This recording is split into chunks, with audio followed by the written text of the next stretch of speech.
Welcome to our show. This is Zain Khan. Today the topic of our show is similarities between Islam and Judaism.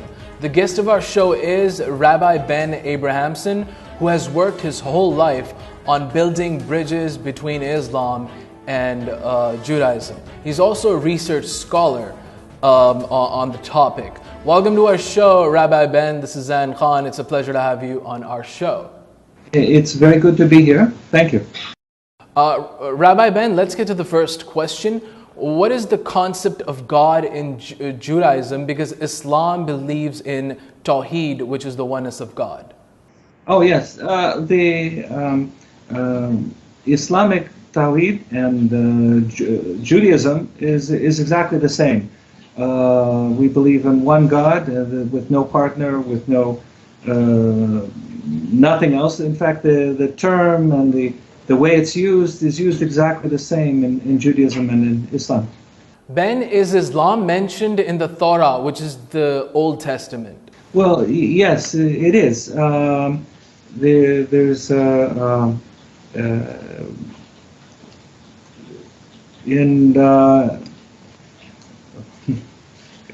in Exodus, when Jethro, Shuab, the father-in-law of Moses,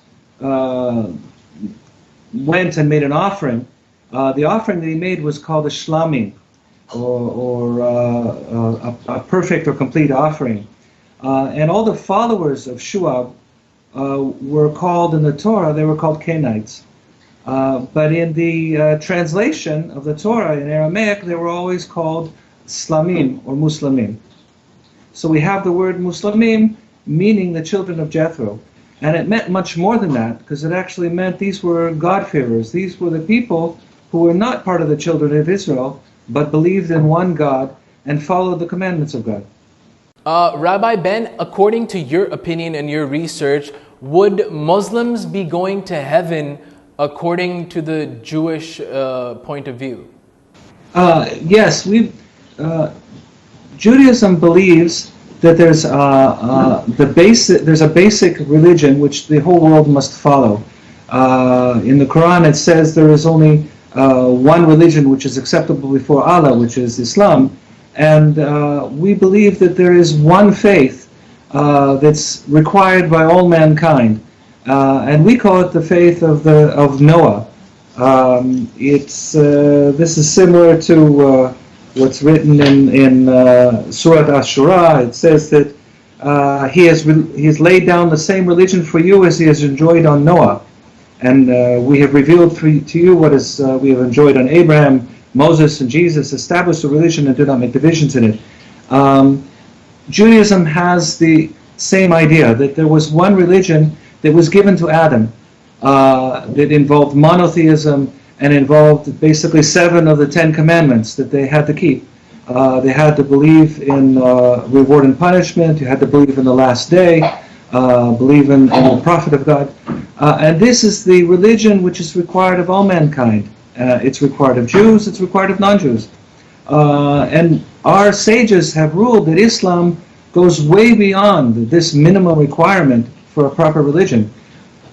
So we believe that a Muslim who is keeping his religion properly is guaranteed a place in the world to come and hereafter, just like children of Israel.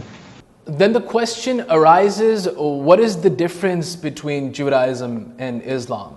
Well, from our point of view, it's basically the same religion with different customs, a different Sharia, a different covenant.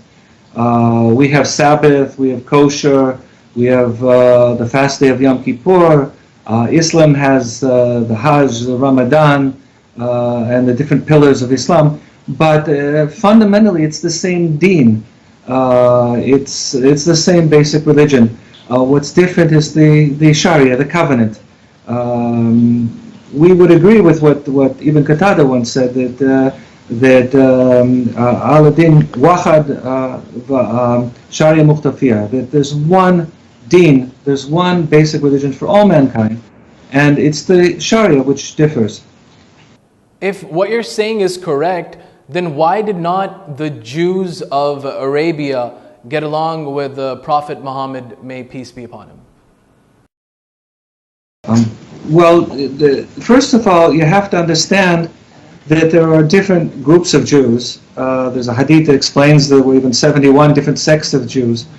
In Arabia, Al-Jahiz and Ibn Hazm mentioned that there was a group called the Tzadukiyah, who, differing from all the Jews, they believed that Uzair was the son of God, which is not a belief that the rabbinic Jews believe today. And it was an entirely different group. It was a group based on the Sadducees of the Second Temple times. They had sacrifices. They wanted to make Arabia like a little Jerusalem with sacrifices on holidays, and they mixed it with the pagan local beliefs to be more acceptable.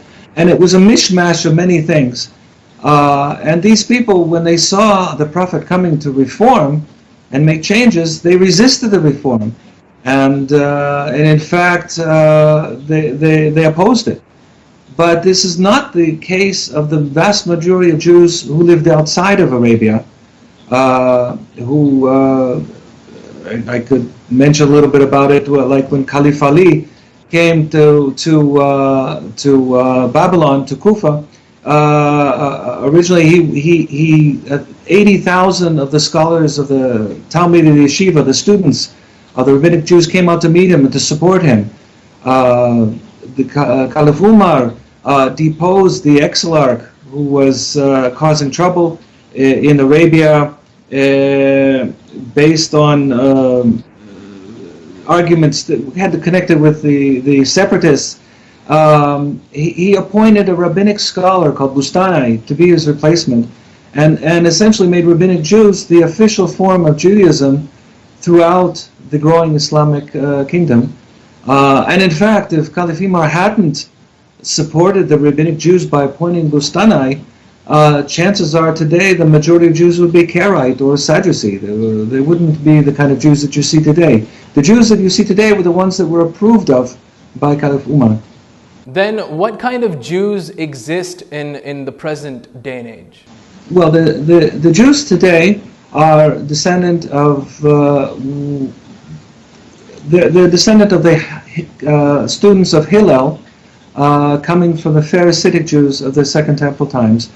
We are the Jews that believe that when Moses was, peace be upon him, was given the Torah, he wasn't just given a book and left to figure it out, but he was explained how to apply it in every possible way, in every possible position. So we believe that the Torah is applicable in every aspect of our lives, in everything that we do, every action that we make, every business deal we do, every interpersonal relationship we have. We believe that this guides our life through listening and submitting to God. We also believe that God sent many prophets to the world, not just to the children of Israel. And we believe that God made covenants with other nations. So we have absolutely no problem to say that a Muslim who is observing his religion properly is guaranteed a portion in the hereafter, in the world to come, just like we are. And the Jews today, we have fasting, tzom, we have the different prayer, we have rakats, we bend down, we say baruchu, ruku, the same thing, we have sujud, we do 2, 4, 4, 3, and 1 rakat during a day, whereas the Muslim tradition is to do 2, 4, 4, 3, and 4. So it's very similar. But we open and close prayer with rakats. At the end of our prayers, we talk about we turn to the left and say salam. We turn to the right and say salam. The calendar we have also is also very similar. Many of the things we have are rabbinic Judaism are derived from a common tradition that we share, that Abraham gave both to Jews, to the children of Israel, and to the Muslims. Rabbi Ben, what are you currently working on now? What are your current projects at the moment? Well, it's interesting you should ask that. What I'm working on right now is the calendar. I guess I was hoping to do something for the new year just coming, but it'll take me a little bit longer. But one of the interesting similarities between Judaism and Islam is the calendar. In both Islam and Judaism, the calendar is derived from the cycles of the moon. And we begin our month by sighting of the moon, or calculating when the new moon will be sighted. And the beginning of the year, the head of the year, we call Rosh Hashanah, which in Arabic is called Ras Hashanah. And then we have Yom Kippur, which corresponds to Ashura. There's a whole story how when the Prophet came to Medina during the time of Ashura. And then after that you have Passover, which corresponds to the Leila Barat in the month of Shaban.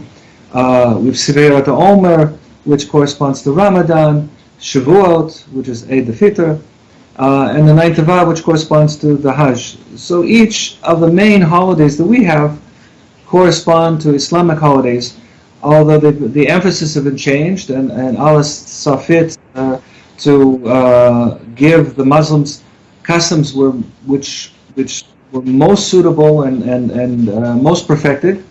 But there is a correspondence here that we can respect, and we believe is nice to know that our fellow co-religionists are worshiping and praying and following and submitting to God just as we are.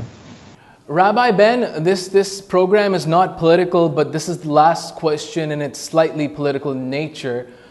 Do you see a peaceful Middle East in the future? Yeah, I'm sure of it. I'm positive that we have examples from our history, the Constitution of Medina, the early Caliphate, the Fatimid Spain, where this did happen, where there were peaceful coexistence and thriving of the communities together. Jews who know the religion properly can see Muslims as following a perfect religion, complete in every way, and Muslims can see Jews, proper Jews, as believers. So if we would only follow the examples of the prophets, peace be upon them, that were assigned to us, I'm confident that we would see peace. Thank you so much, Rabbi Ben, for being on our show. It was a pleasure having you. It was my pleasure to be here, and I'm thankful for the opportunity to speak. This was Rabbi Ben Abrahamson. He spent his whole life researching on Islam and Judaism. He's also a research scholar within the Jewish tradition. We discussed the topic on the similarities between Islam and Judaism. Until the next episode, this is Zain Khan. Take care and goodbye.